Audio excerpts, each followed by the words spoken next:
Alright, there's many reasons why you would want to go from grams to moles or moles back to grams. Basic stoichiometry usually asks you questions to problem solve, and in order to problem solve the question, you would have to go from the grams that you have into moles, and then at the end of the question, you have the moles in that unit, and you want to convert it to grams, because usually the question asks you how many grams would be produced. I made a video of the stoichiometry limiting reactant. I'll link that down in the description below. I used converting moles to grams and grams back to moles, and in this video I will give you examples. So let's start off with the first one. Let's start off with going from grams to moles.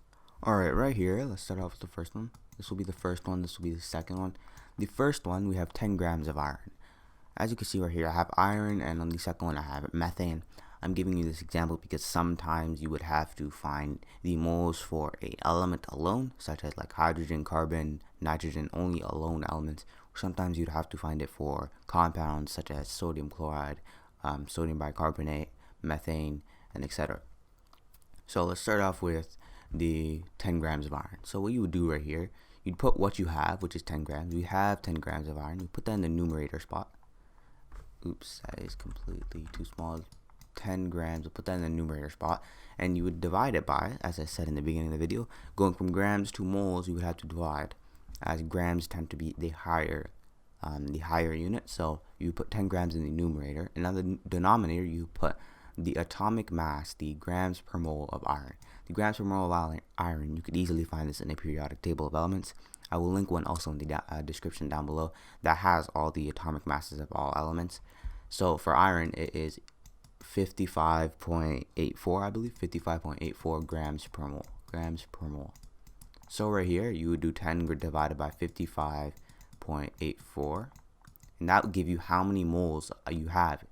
So since we have 10 grams of iron, once you divide the 10 by the atomic mass, the grams per mole of iron, that would tell you how many moles that you have. So let's pull out a calculator right here. Let's do this. So let's do 10 divided by 55.85. Oh, did I just press clear? Oops. 10 divided by 55.84. That would give you 0.179 moles. Well, when you think about it, 0.179 moles, it does make sense, because if 1 mole has 55.84 grams and we have 10 grams only, then we know it's going to be a lot less than 1 mole. So as you can see right here, we have 0.2, almost 0.2 of a mole. So now let's see what we could do if, instead of just having a normal element such as carbon, nitrogen, hydrogen, etc., oxygen also, let's move on to an actual compound. What would you do in this situation?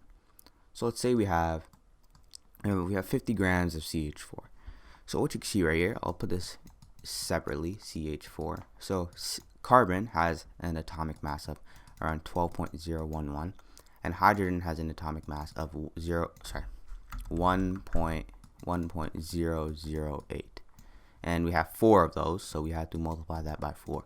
So once you add 12.011 and 1.008 times 4, this will give you the atomic mass for CH4, which will be 16.04. And always remember to put grams per mole, because this literally means grams per mole. It means if you have 1 mole, that means you have 16.04 grams of CH4. So now that we have 50 grams, we already know straight off the bat that we're going to have definitely more than 1 mole. Seeing as how 1 mole is 16 grams and we have 50 grams, that means we have a lot more than 1 gram. Sorry, a lot more than 1 mole. So what we do right now, we would multiply, as I said. So we would do 50 grams. And you would multiply that by the grams per mole of CH4. So it would be 16. You divide it by. So let me do that right here. Divide this by. So you'd have what you have in the numerator. So it'll be 50 grams. And you'd put it on the denominator, you'd have the grams per mole, which is 16.04. And then dividing that, let me pull out a calculator real quick. You do 50 grams, that's how much you have, and you divide it by 16.04, that is the grams per mole, and you get 3.12 moles.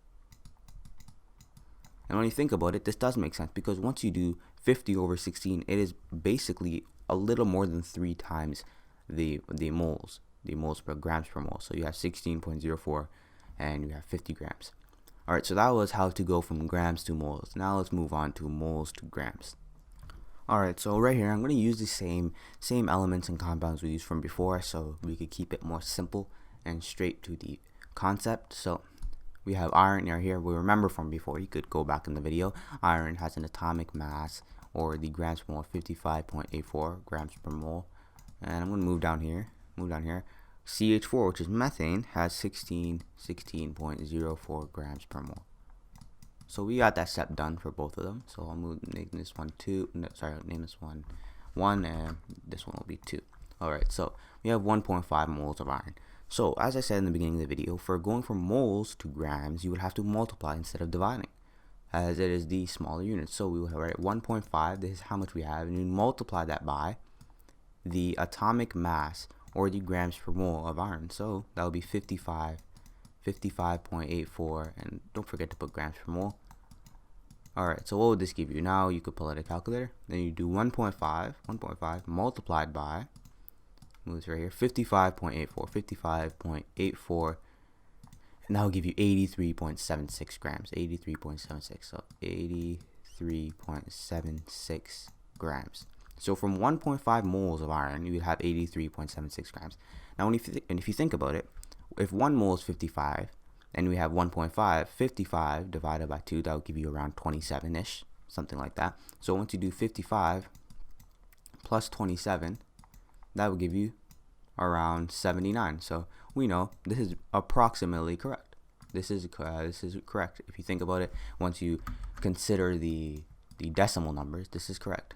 So now that we did the iron, now let's move on to the more difficult one, the actual compound. So now we have 3.5 moles of CH4. Now we know CH4 has the atomic mass, or the grams per mole, of 16.04. So we would write down what we have, which is 3.5 moles. This is the given, what we have, and we multiply that by, just like before, we multiply this by the atomic mass, or the molar mass of CH4, which is 16.04. Write this down, 16.04. Write down grams per mole. Let's move on a little here, and that would give you 3.5 times 16.04. Let me move this right here. 3.5 times 16.04. That would give you 56.14. 56.14 grams. So when going from 3.5 moles of CH4, we get 56.14 grams. Alright, this is how to convert from moles to grams and grams to moles. Something you should know is that this is very important for stoichiometry. In order to build on your stoichiometry knowledge, you would have to understand how to go from grams to moles easily, and you would have to practice a lot, so it could just be like addition when you're doing algebra, if that makes sense. Alright, thank you guys for watching.